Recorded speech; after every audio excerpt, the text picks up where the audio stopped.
De las varias imágenes que en el Nuevo Testamento intentan describir quién es Jesús para nosotros, el Cordero, el Señor, el Rey, la piedra angular, el Hijo del Hombre, la luz, el siervo, la verdad, la vida, en este domingo cuarto de Pascua, cada año se nos presenta a Jesús como el buen pastor, siguiendo pues el capítulo 10 del Evangelio de San Juan. De este capítulo, cada año se lee un pasaje distinto. En este ciclo A, al que corresponde, escuchamos sus primeros versículos, los que se refieren a Cristo como el pastor auténtico y también como la puerta de entrada para pastores y también para ovejas. Vamos a escuchar ahora la primera lectura, luego de comentario y como ya es costumbre. Lectura del libro de los Hechos de los Apóstoles. El día de Pentecostés, Pedro, de pie con los 11, pidió atención y les dirigió la palabra. Todo Israel esté cierto de que, al mismo Jesús, a quien ustedes crucificaron, Dios lo ha constituido Señor y Mesías. Estas palabras les traspasaron el corazón, y preguntaron a Pedro y a los demás apóstoles, ¿qué tenemos que hacer, hermanos? Pedro les contestó, conviértanse y bautícense todos en nombre de Jesucristo para que se les perdonen los pecados, y recibirán el don del Espíritu Santo, porque la promesa vale para ustedes y para sus hijos, además, para todos los que llame el Señor, Dios nuestro, aunque estén lejos. Con estas y otras muchas razones les surgía, y los exhortaba diciendo, escapen de esta generación perversa. Los que aceptaron sus palabras se bautizaron, y aquel día se les agregaron unos 3,000. Palabra de Dios. Del discurso de Pedro el día de Pentecostés, que habíamos leído en gran parte el domingo pasado, o sea, el domingo tercero, escuchamos en esta oportunidad su conclusión, que es también el resumen de todo el querigma de Pedro en sus discursos, en los varios que tuvo, o sea, del núcleo, estoy hablando del núcleo evangelizador que contienen. Sepa, pues, todo Israel que a ese Jesús, a quien ustedes crucificaron, Dios lo ha constituido Señor y Mesías. El efecto del discurso realmente es inmediato y muchos de los oyentes se preguntan, entonces, ¿qué hemos de hacer? Lo que sigue es como el, digamos así, camino programático de lo que significa la iniciación cristiana desde la fe al bautismo y a la agregación, por decirlo de alguna manera, a la comunidad. No podía ser otro el salmo intercalado que van a escuchar en la misa entre las lecturas. El Señor es mi pastor, nada me falta. No tanto, eso sí, como un eco a la primera lectura, sino que hay sintonía con el ambiente de toda la celebración con la clave central del buen pastor. Lectura de la primera carta del apóstol San Pedro. Queridos hermanos, sí, obrando el bien, soportan el sufrimiento, hacen una cosa hermosa ante Dios, pues para esto han sido llamados, ya que también Cristo padeció su pasión por ustedes, dejándoles un ejemplo para que sigan sus huellas. Él no cometió pecado, ni encontraron engaño en su boca. Cuando lo insultaban, no devolvía el insulto. En su pasión no profería amenazas. Al contrario, se ponía en manos del que juzga justamente, cargado con nuestros pecados subió al leño, para que, muertos al pecado, vivamos para la justicia. Sus heridas os han curado. Andaban descarriados como ovejas, pero ahora han vuelto al pastor y guardián de sus vidas. Palabra de Dios. Para un cristiano que tiene que soportar dificultades y sufrimientos, según San Pedro en su carta, el mejor modelo es Cristo Jesús. Lo dice, padeció su pasión por ustedes, dejándoles un ejemplo para que sigan sus huellas. Al describir este ejemplo que nos ha dejado Jesús, la carta hace como un resumen del cuarto cántico del siervo en Isaías 53, que dice, Él no cometió pecado ni encontraron engaño en su boca. cargado con nuestros pecados, subió al leño, para que nosotros vivamos para la justicia. Sus heridas nos han curado. Y describe lo que significa en la vida de un cristiano el haber encontrado a Cristo Jesús. Sí, dice, obrando el bien, soportan el sufrimiento, hacen una cosa hermosa ante Dios, pues para esto han sido llamados. Además, este encuentro con Jesús, buen pastor, debe representar un cambio en la vida. Y dice, andaban descarriados como ovejas, pero ahora han vuelto al pastor y guardián de sus vidas. Lectura del Santo Evangelio según San Juan. En aquel tiempo, dijo Jesús, les aseguro que el que no entra por la puerta en el aprisco de las ovejas, sino que salta por otra parte, ese es ladrón y bandido. Pero el que entra por la puerta es pastor de las ovejas. A éste le abre el guarda, y las ovejas atienden a su voz, y él va llamando por el nombre a sus ovejas y las saca fuera. Cuando ha sacado todas las suyas, camina delante de ellas, y las ovejas lo siguen, porque conocen su voz. A un extraño no lo seguirán, sino que huirán de él, porque no conocen la voz de los extraños. Jesús les puso esta comparación, pero ellos no entendieron de qué les hablaba. Por eso añadió Jesús, les aseguro que yo soy la puerta de las ovejas. Todos los que han venido antes de mí son ladrones y bandidos, pero las ovejas no los escucharon. Yo soy la puerta. Quien entre por mí se salvará y podrá entrar y salir, y encontrará pastos. El ladrón no entra sino para robar y matar y hacer estrago. Yo he venido para que tengan vida y la tengan abundante. Palabra del Señor. Del capítulo que Juan dedica al desarrollar la comparación del pastor y las ovejas, en esta oportunidad leemos, como ya dije, los primeros versículos. Ya hablan, aunque menos explícitamente que los pasajes de otros ciclos, de Cristo como el auténtico pastor que conoce a sus ovejas, que da la vida por ellas, que ha venido para que tengan vida y la tengan abundante. Pero sobre todo, al explicar a los fariseos la intención de sus palabras, insiste más en que él mismo, Cristo Jesús, es la legítima puerta que da acceso a pastores y ovejas al redil de Dios.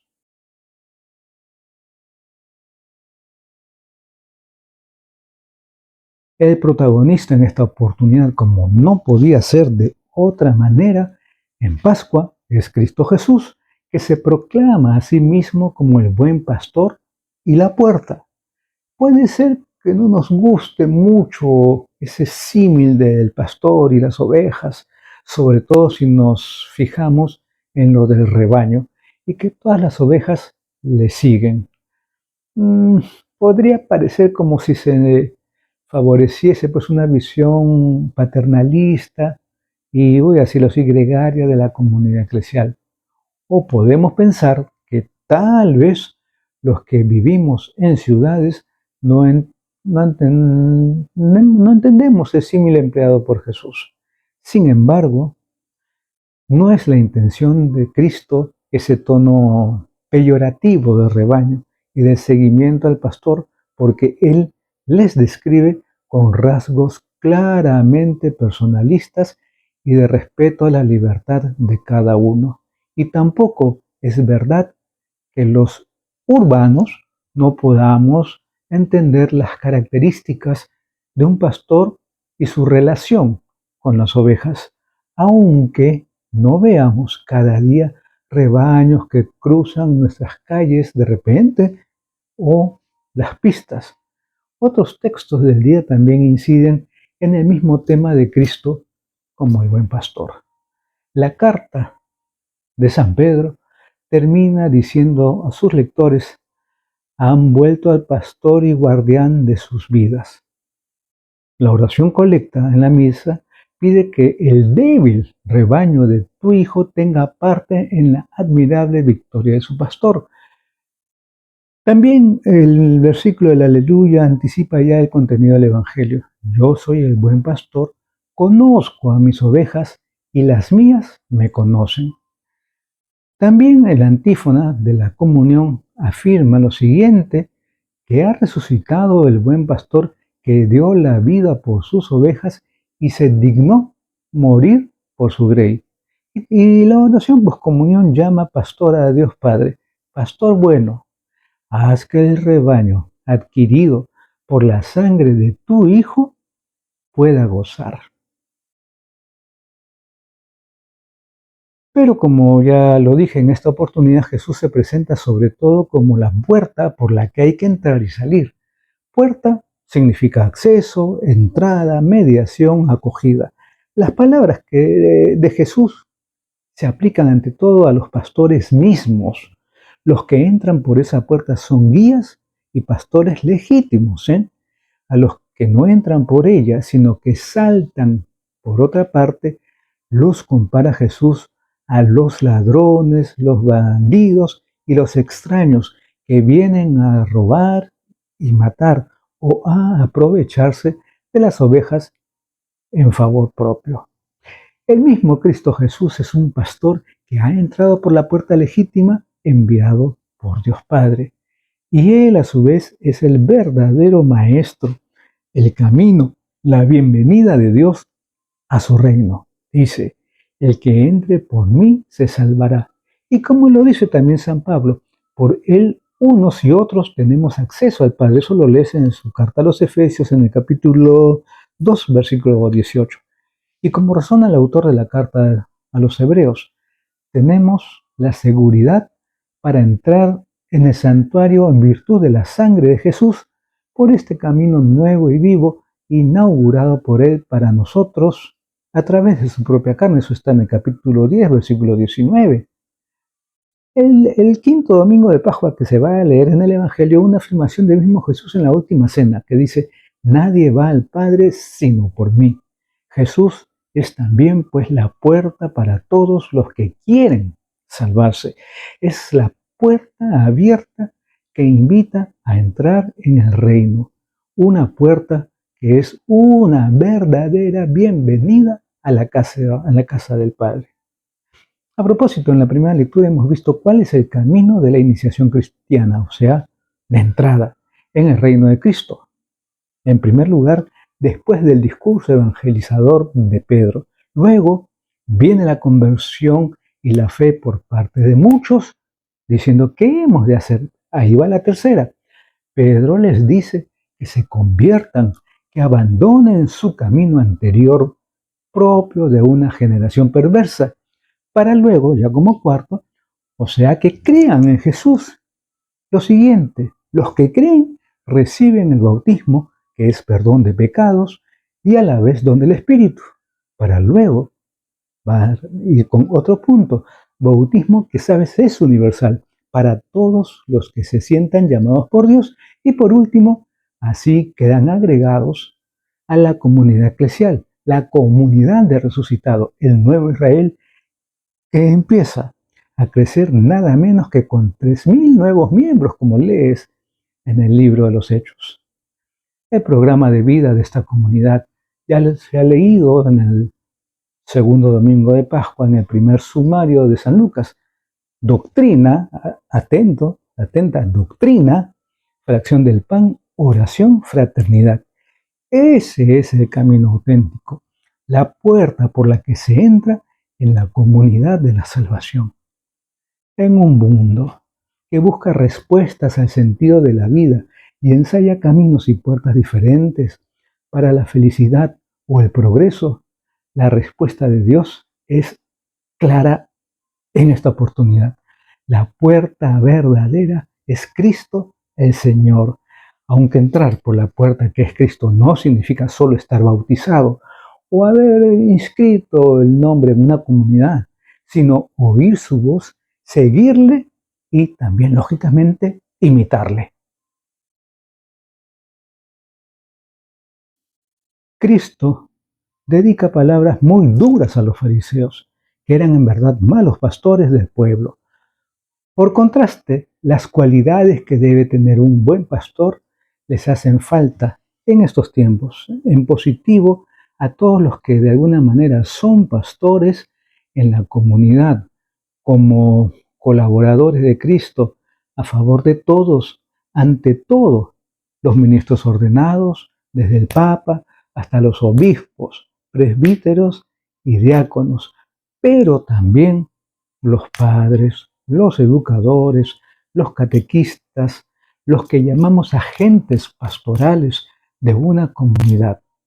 Todos participan en un grado u otro del ministerio pastoral de Cristo Jesús.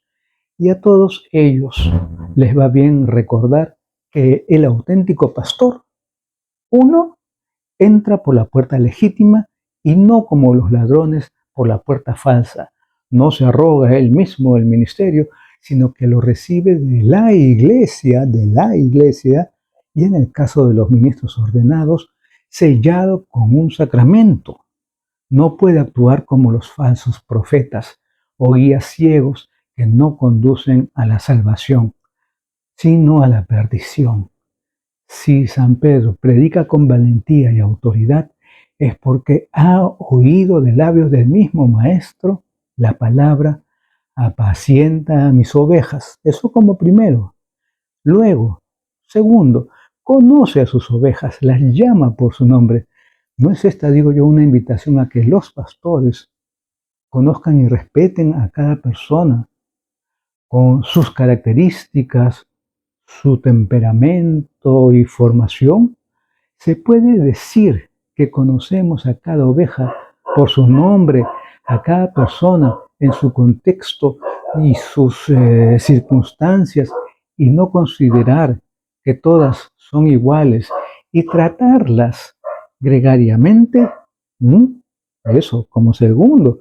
Tercero, va delante de las ovejas, camina precediéndolas, da la cara por ellas si acecha el peligro, las conduce por caminos seguros, les da ejemplo de servicialidad, de entrega por los demás, de desinterés, de vida de oración, de lucha por la justicia.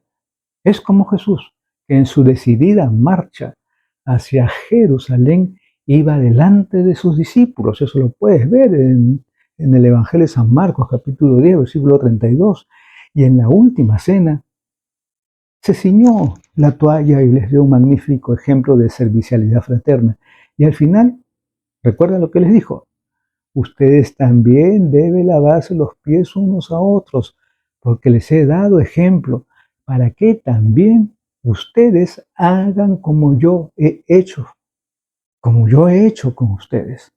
Luego, lo siguiente: anuncia a todos la buena noticia de la resurrección de Cristo con el mismo entusiasmo que el primer Papa, San Pedro, y los demás apóstoles, que no podían guardar para sí la gran convicción y llenaron el mundo de su anuncio. Algo adicional: no se aprovecha a favor propio de la misión que se le ha encomendado, por si acaso, sino que debe estar dispuesto a defender y dar su vida por las ovejas, como lo hizo Cristo. Además, las lecturas de esta oportunidad nos invitan a pensar si nuestro método evangelizador es como el de Cristo, conociendo a cada uno y respetando su situación y su cultura. San Pablo y San Bernabé predicaban a judíos y a paganos. Lo hacían con una pedagogía adecuada a cada caso. Tienes que oírlo bien. También de ellos se puede decir que conocían a sus ovejas y respetaban su situación cultural y religiosa. Si sus oyentes eran judíos, partían del Antiguo Testamento y les intentaban convencer de que en Jesús de Nazaret se cumplían las promesas. Si eran paganos, partían del Dios creador, de la hermosura de este mundo, de los valores que entendían sus oyentes, y de ahí se les llevaba a Cristo Jesús. En la tarea misionera que la Iglesia ha ido desarrollando desde hace muchos siglos, es notorio en algunas ocasiones el esfuerzo de inculturación de la teología y de la liturgia, según pues las características culturales que vive cada pueblo. Desde el Vaticano II, la Iglesia se ha decidido a adoptar las lenguas vivas de cada región para su celebración litúrgica, cosa que ya en el siglo IX intentaron realizar los hermanos Cirilo y Metodio en tierras eslavas y otros misioneros en el siglo XVI por el lejano oriente, aunque no ha sido una opción seguida en otras ocasiones, por supuesto, para evangelizar, eso sí, a las personas y a los pueblos, además del paso que se ha dado del latín a las más de 400, escucha, 400 lenguas en que ahora se celebra la liturgia en la iglesia, todavía queda mucho por hacer en la búsqueda de un lenguaje más accesible para el hombre de hoy. Es un esfuerzo continuado de encarnación, tanto en la labor evangelizadora como en la celebrativa. Como el pastor, según dice Jesús, conoce a sus ovejas, y como Pablo y Bernabé se adaptaban a la situación cultural de fe de sus auditorios, por decirlo de alguna manera, los cristianos de hoy, en particular los que tienen alguna clase de autoridad o misión catequética y evangelizadora, también tendremos que adaptarnos a la situación de fe de las personas, ya sea de novios que van a pedir boda a la iglesia, en el caso de los sacerdotes que tienen que saber escuchar, o de las familias que piden el bautismo o la primera comunión, o también el entierro eclesiástico para los suyos. Deberíamos ser realmente universales, cada uno en su ambiente, no solo en el ministerio pastoral de los ordenados en la comunidad, sino también escucha en nuestro servicio de educación de los jóvenes o de atención a los ancianos o en la catequesis o también en nuestro diálogo con los que están más lejos o con personas de otra cultura y religión. Deberíamos aprender el método del buen pastor, método de cercanía, de acompañamiento, de conocimiento de cada persona. En la Eucaristía tal vez sea el momento privilegiado en que nosotros, seguidores de Jesús, escuchamos su voz, hacemos caso de lo que nos dice y nos alimentamos con su cuerpo y sangre cuando Él, como el auténtico buen pastor, nos da la vida eterna. En la oración sobre las ofrendas de este domingo cuarto de Pascua, expresamos una vez más una definición de lo que sucede cada vez que celebramos la Eucaristía como memorial de la muerte salvadora de Cristo, que dice así, ¿no? Que la actualización repetida de nuestra redención sea para nosotros fuente de gozo incesante, aunque luego, fuera de la celebración, a lo largo del día y de la semana, debemos seguir siendo discípulos de Cristo que escuchan su voz y le siguen en su estilo de vida. En el domingo del Buen Pastor haremos bien en examinarnos si nosotros mismos somos buenas ovejas, buenos discípulos de Cristo Jesús, con una relación vital e interpersonal con Él, no solo creyendo en Él, sino siguiéndole, imitándole, porque nos ha dicho Pedro que Cristo nos dejó, y con esto termino, para que sigamos sus huellas.